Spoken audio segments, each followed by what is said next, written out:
Bible ऐसा कहती है कि मसीह में हमें अपनी ज़ुबान के ऊपर कंट्रोल रखना बहुत ज़्यादा ज़रूरी है। वचन कहता है कि अगर कोई अपने आप को धर्मी कहता है, भक्त कहता है और अपनी ज़ुबान के ऊपर कंट्रोल नहीं रखता, तो कहता है परमेश्वर ने कहा कि उसकी भक्ति जो है वो व्यर्थ है।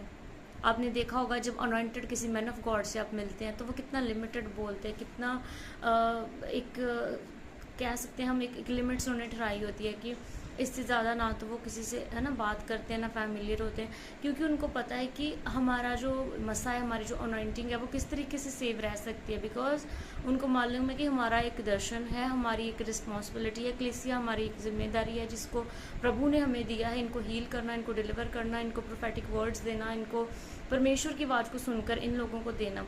हालेलुया। तो अगर वो भी फालतू में वाद विवाद में पड़े रहेंगे किसी के भी साथ ऐसे ना, तो वो क्या होता है कि उनकी अनॉइंटिंग कम होती है। इसीलिए कहा जाता है, अब परमेश्वर ने कहा कि अगर कोई जन अपने आप को भक्त समझता है, धर्मी समझता है, लेकिन अगर वो अपनी ज़ुबान के ऊपर कंट्रोल नहीं रखता तो उसकी भक्ति जो है वो व्यर्थ है। बाय मीन्स दैट कि उसकी जो अनॉइंटिंग है वो ख़राब होती जाती है। जब आप अधिक बोलते हैं तो आपकी अनॉइंटिंग ख़राब होती है।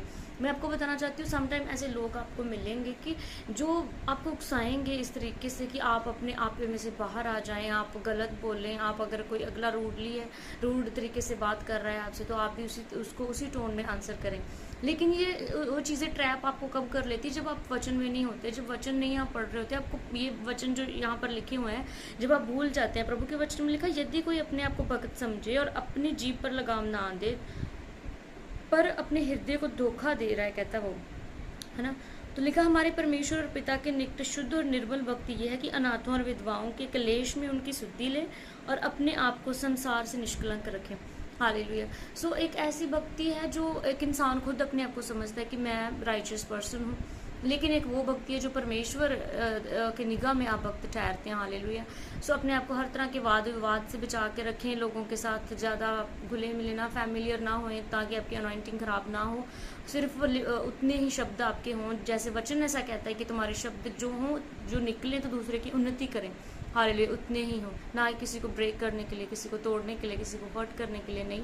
जब भी आप अपना मुंह खोलें तो दूसरों को बनाने के लिए, बिल्ड करने के लिए, क्योंकि आप बाइबल ऐसा कहती है आप आशीष के वारिस होने के लिए बुलाए गए हैं, तो दूसरों को भी आशीष ही दें।